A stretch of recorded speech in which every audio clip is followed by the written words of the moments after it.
আসসালামু আলাইকুম। প্রিয় দর্শক, অন্য মঞ্চের আলাপ চাইতে আপনাদের সকলকে আমন্ত্রণ জানাচ্ছি। তবে আজকে সারাদিনে যেভাবে ঢাকা শহরের অলিগলি রাস্তাঘাট খালি হয়ে গিয়েছে, এটা হচ্ছে যে প্রচন্ড জনসমর্থনের কারণে। আজকে আমি এতক্ষণ পর্যন্ত যে খবরগুলো নিয়েছি, আজকে সারাদিনও ঢাকা সিটির 98% স্কুল কলেজ মাদ্রাসা বন্ধ ছিল। এগুলো সবগুলোই ম্যাক্সিমাম অনলাইন, অবশ্য মাদ্রাসা বলা যায় না, কারণ মাদ্রাসা তো এটা ভেতরেই থাকে। বাকি স্কুল কলেজ ম্যাক্সিমাম বন্ধ ছিল, যাদেরকে আপনার সরাসরি অনলাইনে ক্লাস নিয়েছে। এবং আগামীকাল নাকি পুরোপুরি বন্ধ ঘোষণা করছে, যে এগুলো চলবে না। এগুলো আপনারা সবাই জানেন যে গত 2 দিন ধরে এই অবস্থা চলছে। তবে এই মুহূর্তে সারা ঢাকা শহরে বিভিন্ন জায়গায় গন্ডগোল চলছে। এইটা করতেছে হচ্ছে যে আপনার জামাত ইসলাম এবং বিএনপি নিজেরাই, এবং এনসিপির উপরে তারা আক্রমণ করতেছে। কারণ হচ্ছে দেখেন, ঢাকা বিশ্ববিদ্যালয় এরিয়াতে এই কিছুক্ষণ আগে নাকি বোমাবাজি হয়েছে। তো সে বোমাবাজি তো আওয়ামী লীগ করে, কারণ ঢাকা ইউনিভার্সিটি তো জামাতের দখলে। তাহলে এটা কে করেছে ভাই? এটা তো জামাত ইসলাম করেছে। দেখেন, গতকালকে এনসিপির অফিসে যখন হামলা চালায়, সেখান থেকে ছাত্রলীগ বলে একজনকে ধরে, পরে জানা যায় যে সেটা জামাত ইসলাম। তার মানে হচ্ছে যে অস্ত্র শস্ত্র গোলা বারুদ সবকিছু দিয়ে জামাত ইসলামী রাস্তায় নেমে এসেছে, এবং এইটা করে তারা একটা ভীতির সঞ্চার করতে চাচ্ছে। প্রকারান্তরে আমাদের ক্ষতি নেই, আমাদের লাভই হচ্ছে। কারণ তোরা ভীতি করা, আমাদের লকডাউন তো পালন হয়ে যাচ্ছে। আর আমাদের সাথে বাংলাদেশ আওয়ামী লীগের সাথে এবং দেশের আপামর জনসাধারণই আজকে দাঁড়িয়েছে। আমি কিছুক্ষণ আগে ঢাকা বিভাগের 2-3টা কাউন্টারে কথা বলেছি বাসের। ওরা বলছে যে ওরা বাস চালাবে না কালকে। বাংলাদেশ পরিবহন সংস্থার একজনের সাথে কথা বললাম, ওই ভদ্রলোকও বলেছে যে ওরা বাস ছাড়বে না, কারণ কেউ রিস্ক নিতে চাচ্ছে না। পুলিশ, প্রচুর পুলিশ আছে, বিডিআর আছে। তবে ওদের যে মনোভাব, যে কালকে ওরা কোনো অ্যাগ্রেসিভনেস দেখাবে না যতক্ষণ পর্যন্ত না তাদের দিকে কিছু আসে। তবে হ্যাঁ, একটা কথা পরিষ্কার আপনাদের বলি, আমাদের আগামীকালের শান্তিপূর্ণ কোনো মিছিল মিটিং এ যদি ওরা আমাদেরকে বাধা দিতে আসে, আমরাও তাদেরকে ছাড়বো না। সোজা কথা হচ্ছে যে এইটা। আর আমার ভাই বোন, আপনারা যে যেখানেই আছেন ঢাকা সিটির, সকলে আজকের রাতটুকু একটু সাবধানে থাকেন। কারণ সব জায়গায় পুলিশ এখন রেড দিচ্ছে, হোটেলে, বাড়িতে, অমুকে, মেসে, এগুলোতে রেড দিচ্ছে। একটু সাবধানে থাকেন। কালকে ভোরে সবাই যথা নিয়মে যথা সময়ে মজা করতে করতে রাস্তায় বের হবেন। আপনাদের মনে আছে লকডাউন যখন এর আগে দিয়েছিল 2020-এ কোভিড এর সময়, তখন লকডাউনটা কি জিনিস এইটা দেখার জন্য পাবলিক নামতেন। আপনি, আমি, আমরা সবাই নামতাম লকডাউন কেমন হয় এটা দেখার জন্য। ঠিক আমাদের প্ল্যানটাও থাকবে আগামীকাল, আমরা লকডাউন কেমন হয় সেটা দেখার জন্য নামবো। কিন্তু যেখানেই আমাদের একটা মিছিলের জয় বাংলা স্লোগান শুরু হবে, সেইখানে আমরা সব এক হয়ে যাব। তবে এটা মনে রাখবেন, হাতের কাছে কিছু না কিছু রাখতেই হবে, এগুলো ছাড়া যাবে না। আর এই যে আজকে যারা, যে বা যাহারা গ্রামীণ ব্যাংকের ভিতরে আগুন জ্বালিয়ে দিয়েছেন, তাদেরকে আমি জানাই আমার স্যালুট। বাংলাদেশে গ্রামীণ ব্যাংক, গ্রামীণ মোবাইল, গ্রামীণ টেলিফোন, গ্রামীণের কোনো কিছুই থাকবে না। কোনো কুত্তার নাম যদি গ্রামীণ হয়, সেটাও বাংলাদেশের মাটিতে থাকবে না। নো গ্রামীণ, নো গ্রামীণ, মানে গ্রামীণ। ডাক্তার ইউনূসের ছায়া যেখানে আছে, সেই ছায়াও ধ্বংস হয়ে যাইতে হবে, কোনো কিছুই থাকবে না। এবং আপনি একটা কথা মনে রাখেন, আগামীকালের এই আন্দোলনই আমাদের শেষ না। যদি কালকে কোনো ঘটনা ঘটে, যদি কালকে কোনো হত্যাকাণ্ড ঘটে, তাহলে এটা মনে রাখবেন যে রোববার থেকে বাংলাদেশের জনগণই লাগাতার হরতালের ডাক দিয়ে দিবে। এটা একদম শিওর থাকে। এবং দেখেন, আজকে থেকে অলরেডি ঢাকা সিটি খালি। ঢাকা সিটি খালি মানে কি জানেন? ঢাকা শহরের ম্যাক্সিমাম লোক বেরোয় চলে গেছে গ্রামে গঞ্জে। তার মানে হচ্ছে তারাও জানে যে আর কাজ হবে না, ইউনূস তার গদি আর রক্ষা করতে পারবে না। কালকে দুপুরবেলা উনি জাতির উদ্দেশ্যে ভাষণ দিবেন। আর সেই ভাষণ শোনার জন্য, আরে ভাই, তাইলে সেই ভাষণ শোনার জন্য তুই অফিস আদালত বন্ধ করে দে। নাহলে দুপুরবেলা তোমার ভাষণ কে শুনবে? কেউ তো শুনবে না। এমনও হতে পারে যে হারামজাদার হয়তো পালানোর একটা ধান্দা, সে হয়তো একটা ইমোশনাল ড্রামা করতে পারে। এইদিকে চোখ রাখেন। আমি আমার আওয়ামী পরিবারের যেসব ভাই বোন যারা কালকে নামবেন, সবাই ওয়েল প্রোটেকশন নিয়ে নামেন। তার মানে আমার একটা ভাইকেও যদি কেউ ধরে, বাকিরা পালাবো না, প্রয়োজনে মইরা যাব, এই অবস্থা করে নামেন।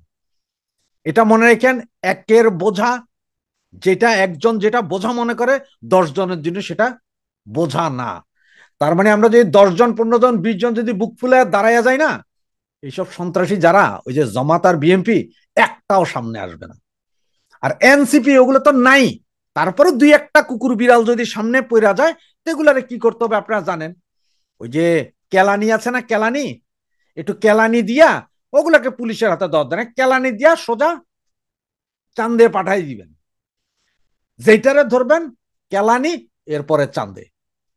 ওকে, রাতের বেলা, আজকে রাত একটু সাবধানে থাকেন, কালকে দিন থেকে প্রচুর, এবং যে যেখানে যেভাবে পারেন আজকে রাতও যা যা করা উচিত বলে আমরা মনে করি, বা যা যা করলে এই লকডাউন আমরা সফল হবে, সেটা আজকে রাতের ভিতরেও করেন, যেইখানে যেইভাবে যেই অবস্থায় সফল করেন। এবং আমি প্রশাসনকে বলবো, আমরা আন্দোলন শান্তিপূর্ণ, বাধা দিতে আসবেন না, তবে বাধা দিলে বাঁধবে লড়াই, সেই লড়াইয়ে জিততে হবে। এটি হচ্ছে আমাদের মূল কথা। জয় বাংলা, জয় বঙ্গবন্ধু। আজ 13ই নভেম্বর, আওয়ামী লীগের ডাকে ঢাকায় লকডাউন। ঠিক এই মুহূর্তে ঢাকায় লকডাউনে ঢাকা কেমন আছে, লকডাউনের পক্ষে ও বিপক্ষে কি অবস্থান, কার কি অবস্থান, কেমন পরিস্থিতি সেখানে, সেই বিষয়ে দু চার কথা বলবো। কিন্তু তার আগে বলি, লকডাউন শব্দটির কি অর্থ সেইটা। লকডাউন মানে কিন্তু ওই রাস্তায় নেমে আন্দোলন নয়। লকডাউন মানে হচ্ছে নিজেদেরকে ঘরের মধ্যে আবদ্ধ রাখা, আবদ্ধ রেখে প্রতিবাদ করা। কার বিরুদ্ধে প্রতিবাদ? প্রতিবাদ সরকারের বিরুদ্ধে, শাসকের বিরুদ্ধে, শাসকের গৃহীত ব্যবস্থার বিরুদ্ধে। তার মানে হচ্ছে লকডাউন সাধারণ মানুষের সরকারের বিরুদ্ধে শান্তিপূর্ণভাবে ঘরের মধ্যে থেকে, অর্থাৎ সমস্ত জনজীবনকে স্তব্ধ করে দেয়া। জনজীবনকে স্তব্ধ করে দেওয়ার দুটো পদ্ধতি আছে। একটা, রাস্তায় নেমে জোর করে সব দোকান পাট গাড়ি ঘোড়া সব বন্ধ করা। আর একটা হচ্ছে যে রাস্তায় না নেমে শান্তিপূর্ণ প্রতিবাদের মধ্য দিয়ে জনজীবনকে স্তব্ধ করে দেয়া। প্রথমটি, অর্থাৎ জোর করে সব কিছু বন্ধ করে দেয়া, সেটার নাম ইংরেজিতে শাটডাউন। আর ওই যে নিজে ঘরের মধ্যে থেকে শান্তিপূর্ণ পদ্ধতিতে সরকারের বিরুদ্ধে প্রতিবাদ জানাতে জনজীবন স্তব্ধ করে দেওয়াকে বলে লকডাউন। লকডাউন মানে নিজেকে লক করে রাখো ঘরের মধ্যে, যাতে জনজীবন স্তব্ধ হয়ে যায়। আমরা দেখেছি এটা যে লকডাউন, যে শাটডাউনটা অবশ্যই প্রতিবাদ, লকডাউনটা প্রতিবাদ, তবে ওই যে বললাম অহিংস পদ্ধতিতে। এই যে বছর আগে যে কোভিড হয়েছিল সারা পৃথিবী জুড়ে, সেখানে সারা পৃথিবীর বিভিন্ন দেশে লকডাউন হয়েছিল, অর্থাৎ মানুষ চুপচাপ ঘরের মধ্যে ছিল। তাহলে ঢাকায় যে লকডাউন ডেকেছে আওয়ামী লীগ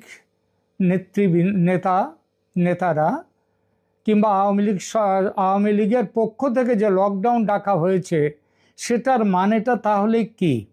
আপনারা সবাই জানেন 10 তারিখ থেকে শুরু হয়েছে এই লকডাউনের প্রাথমিক প্রক্রিয়া। সে প্রক্রিয়াটা কি? তারা লকডাউনের সপক্ষে মানুষ, আওয়ামী লীগের নেতা কর্মী সমর্থকরা রাস্তায় নামবে, মানুষকে বোঝাবে যে কেন এই সরকারের বিরুদ্ধে প্রতিবাদ করাটা দরকার। তারা মিটিং করবে, মিছিল করবে। সেগুলো 10 তারিখ থেকে শুরু হয়েছে। 10, 11, 12 3 দিন চলেছে সেই পর্ব। আজ 13 তারিখ। 13 তারিখে তো কারোর কথা নয় রাস্তায় নামা। 13 তারিখে রাস্তায় নেমে বন্ধ করতে হবে। আর গাড়ি ঘোড়া বন্ধ না থাকলে, লোক চলাচল বন্ধ না থাকলে লকডাউন ব্যর্থ। অর্থাৎ যদি লোক চলাচল, জনজীবন স্তব্ধ না হয়, তাহলে লকডাউন ব্যর্থ। এটা কিন্তু বলা যাবে যে হ্যাঁ, জনজীবন সচল থেকেছে। কিন্তু লকডাউন করবার জন্য অর্থাৎ বন্ধ করার জন্য জনজীবন রাস্তায় নামার কথা আজ 13 তারিখে আওয়ামী লীগের নেই। তো এই পরিস্থিতিতে সরকারের মাথায় তো সেটা ঢোকেনি। সরকারের মাথায় তারা ভেবেছে যে কোনোভাবেই হোক জনজীবন সচল রাখবে। এখন জনজীবন সচল রাখতে গিয়ে সরকার কি করেছে এবং জনজীবন মানুষ সরকারের বিরুদ্ধে কোন অবস্থান নিয়েছে, এই কথাগুলো নিয়ে একটু আলোচনা করি, 2-4 কথা বলি। প্রথম কথা বলি, লকডাউন কেন ডেকেছিল আওয়ামী লীগ সরকার সেটা আর একটু খোলসা করে বলি। এতক্ষণ তো লকডাউন কথাটার অর্থ বললাম, এবার বলি আওয়ামী লীগ কি তাহলে এই লকডাউন বলতে কি শাটডাউন বুঝিয়েছে, মানে জোর জবরদস্তি সব বন্ধ করে দেবো সেইটা বুঝিয়েছে, নাকি সত্যিকারের অহিংস পদ্ধতিতে লকডাউন বলেছে? আমি বাংলাদেশের গোলাম মাওলা রনি, তিনি বাংলাদেশের খুব নামী একজন ব্যক্তি, ইউটিউবার তো বটেই, তিনি রাজনীতিবিদ, নেতা, তার অনেক পরিচয় আছে। তিনি একটি ভিডিওতে দেখলাম বলতে শুনলাম যে আওয়ামী লীগ ভুল করে, আওয়ামী লীগের নেতারা লকডাউন বলতে গিয়ে মানে শাটডাউন বলতে গিয়ে লকডাউন বলে ফেলেছে। কিন্তু আমার মনে হয় সেটা নয়। কেন মনে হয় তার কারণটা একটু পরিষ্কার করে বলি। প্রথম কথা হচ্ছে, যিনি প্রাক্তন মন্ত্রী আওয়ামী লীগের মহিবুল হাসান চৌধুরী নওফেল, তিনি জানিয়েছেন, কি জানিয়েছেন, এটা খুব গুরুত্বপূর্ণ। এটা তিনি জানিয়েছেন যে আমাদের লক্ষ্য ইউনূস সরকারকে দেখানো যে দেশের মানুষ তাদের সাথে নেই। দেশ জুড়ে মানুষ ইতিমধ্যে প্রতিক্রিয়া জানিয়েছে এবং ঢাকা সহ সর্বত্র মানুষ, এর পরের কথাটা খেয়াল করবেন, সর্বত্র মানুষ ঘরে থেকে সরকারকে বয়কট করছে। তাহলে কি শাটডাউন বলতে গিয়ে ভুল করে লকডাউন বলেছেন? আসলে তা নয়। ব্যাপারটা হচ্ছে, এর আগে প্রচার অভিযান করেছে, কি বলেছেন, ইংরেজি নিউজ 18 যে সংবাদ মাধ্যম ভারতের, সেখানে মহিবুল হাসান চৌধুরী নওফেলের কথাটা কিভাবে বলা হয়েছে শুনুন। Our objective was to show the Yunus regime that the people are no longer with his cronies. সেটা কিভাবে? Through a non cooperation movement, অসহযোগ আন্দোলন, তার মধ্য দিয়ে across the country, not just in Dhaka, people have already responded, they are staying indoors, তার মানে তারা ঘরে থাকছে এবং boycotting everything associated with this illegal murderous regime. অর্থাৎ এই অবৈধ খুনি সরকার, এই সরকারের বিরুদ্ধে সরকারের সমস্ত কাজ থেকে নিজেদেরকে বিচ্যুত করে তারা তাদের নিজেদের প্রতিবাদ জানাচ্ছে। তিনি আবার আরও কি বলেছেন? The capital is already deserted, Dhaka শহর শুনশান, ঢাকা শহর শুনশান, so we have achieved our objective. তিনি আজ সকালেই বলেছেন, আজকে কিছুক্ষণ আগেই এই কথাটা তিনি বলেছেন। নিউজ 18-এর সংবাদ, নিউজ 18 এই খবরটি দিচ্ছে।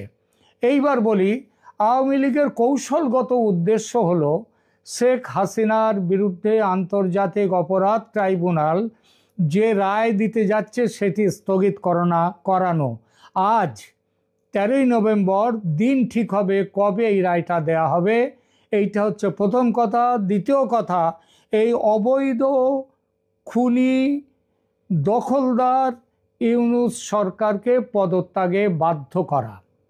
শেখ হাসিনা স্বয়ং ভারত থেকে বার্তা দিয়েছেন যে তিনি শুধুমাত্র তখনই বাংলাদেশে ফিরবেন যখন অংশগ্রহণমূলক গণতন্ত্র ফিরে আসবে এবং আওয়ামী লীগের উপর থেকে নিষেধাজ্ঞা তুলে নেওয়া হবে।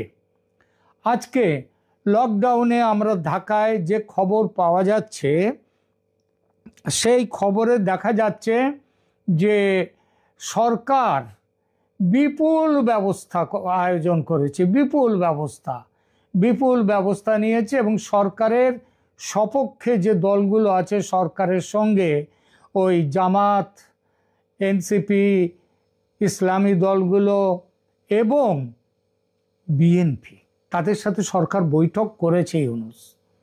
কিন্তু এইবার তারা কি ব্যবস্থা নিয়েছে, তাদের কাছে, এই দলগুলোর কাছে সরকারের পক্ষ থেকে বলা হয়েছিল তাদের ক্যাডারদের রাস্তায় নামানো। ক্যাডারদের কেন রাস্তায় নামাবো, এই একই অভিযোগ কিন্তু এই সরকার করেছিল যখন ছাত্রলীগের, তারা যখন ক্ষমতায় আসেনি, অর্থাৎ গত বছর বলেছিল আওয়ামী লীগ তাদের ছাত্র সংগঠন তাদের দাঙ্গাবাজদের রাস্তায় নামিয়ে দিয়েছে। আজ ঠিক সেই একই কাজ করছে। সেই একই কাজ করবার উদ্দেশ্যে এই সরকারের পক্ষ থেকে তার সঙ্গে যে রাজনৈতিক দলগুলো, যে রাজনৈতিক সংগঠনগুলো, যে ধর্মীয় সংগঠনগুলো, তাদের কাছে এই একই জিনিস অনুরোধ তাদের কাছে করা হয়েছে আরও বড়ভাবে।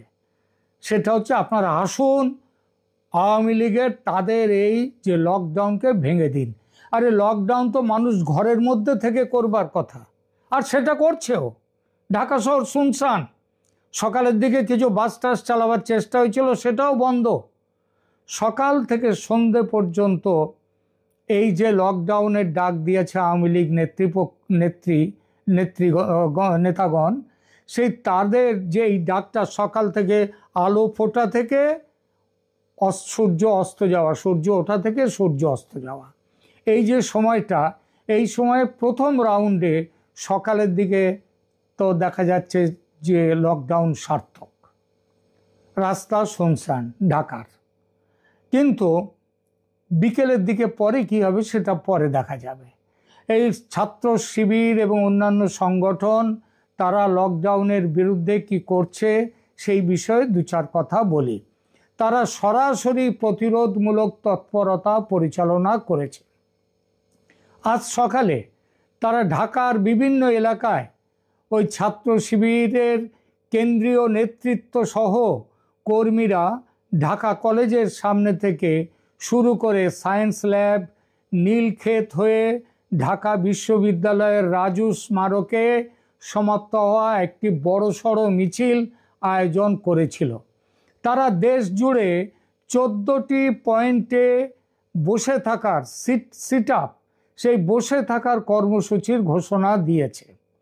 এনসিপি এবং বিএনপি সমেত অন্যান্য সংগঠনও লকডাউনের বিরুদ্ধে প্রতিবাদ র্যালি আয়োজন করেছে।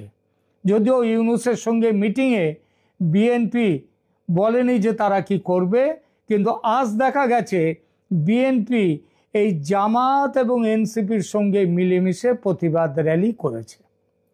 তারা বলছে আওয়ামী লীগ শিবির অত্যাচার এবং ঐতিহ্যগতভাবে ফ্যাসিস্ট, সুতরাং সরকার ও নিরাপত্তা বাহিনীর প্রস্তুতির সঙ্গে তারা আছে।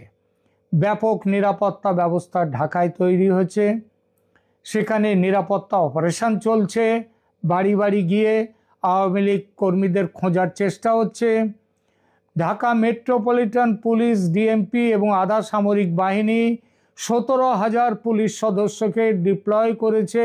যদিও বলে রাখা ভালো, এই পুলিশ সদস্যরা সরকারের আদেশ মেনে রাস্তায় নেমেছে ঠিকই, কিন্তু তারা সেইভাবে কিন্তু ঝাঁপিয়ে পড়েনি। ঝাঁপিয়ে পড়বেটা কোথায়?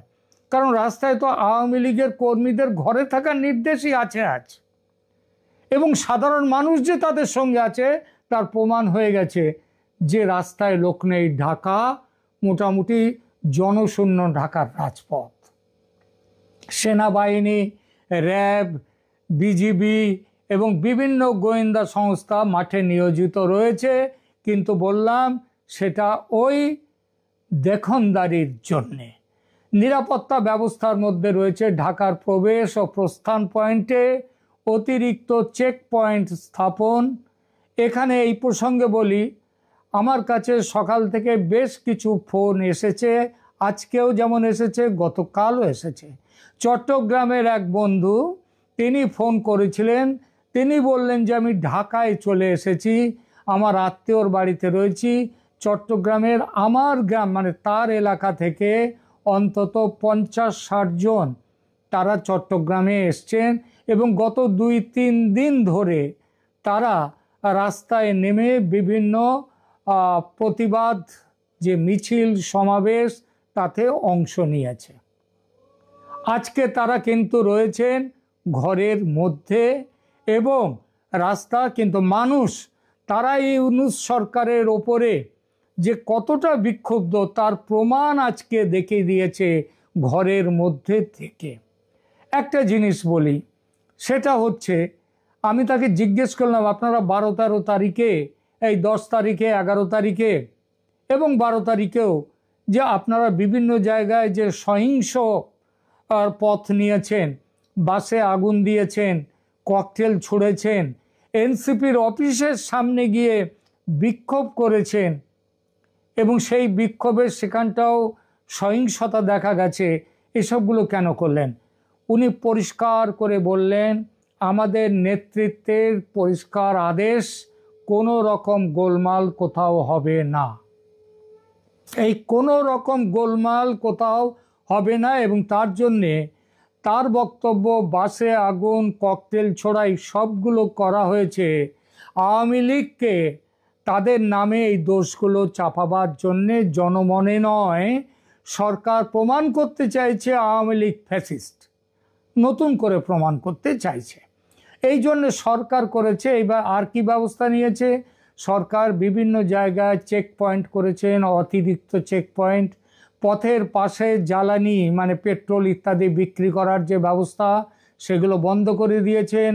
হোটেল, ছাত্রাবাস এবং বিভিন্ন মেস, এমনকি শহরের বিভিন্ন সাধারণ নাগরিকের বাড়িতে সন্দেহভাজন কেউ আছেন কিনা, আওয়ামী লীগ কর্মী কেউ আছেন কিনা, এবং থাকলে তাদের সেখানেও তারা অভিযান চালাচ্ছে। সর্বোচ্চ আদালত এবং আন্তর্জাতিক অপরাধ ট্রাইব্যুনালের চারপাশে বিশেষ সুরক্ষা দেওয়া হয়েছে। হোম ডিপার্টমেন্ট, গৃহ বিষয়ক মন্ত্রণালয় সমস্ত আইন প্রয়োগকারী সংস্থাকে সর্বোচ্চ সতর্কতা বজায় রাখতে এবং আওয়ামী লীগের লকডাউন কর্মসূচিতে অংশগ্রহণের যে কোনো চেষ্টা, আরে লকডাউনের কর্মসূচিতে অংশগ্রহণ কি করে করবে, বন্ধ করবে? মানুষ তো রাস্তায় নেমে লকডাউন করছে না, তারা তো ঘরের মধ্যে রয়েছে। ঘরের মধ্যে থেকে রাস্তা শুনশান দেখিয়ে দিচ্ছে এই সরকারের সঙ্গে কেউ নেই, তো সেগুলো বন্ধ করবার জন্য কি চেষ্টা করবে? সুতরাং এইসব অনেক কিছু করছে এবং তার ফলে একটা জিনিস বলে যায়, বর্তমান পরিস্থিতিটা হচ্ছে কি, যে জনজীবন, ব্যবসা ও পরিবহন বাণিজ্যিক প্রতিষ্ঠান এবং পরিবহন সংস্থার স্বাভাবিক কার্যক্রম চালিয়ে যাওয়ার জন্য তাদের উপরে নির্দেশ আছে। তারা সেটা চেষ্টাও করেছিল সকালের দিকে, কিন্তু এটা দেখা যাচ্ছে ঢাকায় দীর্ঘ দূরত্বের বাস রুটে টিকিট বিক্রি উল্লেখযোগ্যভাবে কমে গেছে, বাস চলছে না। যাত্রীরা অনিশ্চিত, পরিবহন সেবা সম্পর্কে সতর্ক। শ্যামলী পরিবহনের মতো কিছু পরিবহন কোম্পানি ভোর থেকে সকাল 8টা পর্যন্ত সেবা, 8:30 পর্যন্ত সেবা স্থগিত রেখে বলেছে যে পরে সেবা চালু করব যদি আমাদের প্যাসেঞ্জার আসে, যাত্রী আসে। ব্যবসায়ী সংস্থা ও দোকানদার সংগঠন সিদ্ধান্ত নিয়েছে যে সকল দোকান, শপিং মল এবং ব্যবসায়িক কেন্দ্র স্বাভাবিকভাবে খোলা থাকবে, কিন্তু যাতে কোনো রকম সমস্যার তাদের মধ্যে পড়তে হয় তাহলে তারা খোলা রাখবেন না। আন্তর্জাতিক অপরাধ ট্রাইব্যুনাল এবং আজকের মূল ইভেন্ট যে 13 তারিখে, সেখানটায় আজকে শেখ হাসিনা, আগেই বলেছি, তার বিরুদ্ধে রায়ের তারিখ ঘোষণা হবে সামগ্রিকভাবে। সেই জন্যে সেখানে বলেছে আজকে ট্রাইব্যুনাল শুধুমাত্র রায়ের তারিখ ঘোষণা করবে, রায় নিজে দেবে না। সামগ্রিকভাবে ঢাকা একটি অত্যন্ত উত্তেজনাপূর্ণ এবং সশস্ত্র পরিবেশে রয়েছে। নিরাপত্তা বাহিনী আওয়ামী লীগের যে কোনো প্রতিবাদকে অবিলম্বে দমন করার জন্য প্রস্তুত রয়েছে, কিন্তু কাদেরকে দমন করবে? 3 দিন 10, 11, 12 এই 3 দিন তারা রাস্তায় ছিলেন, তারা প্রতিবাদ জানিয়েছেন।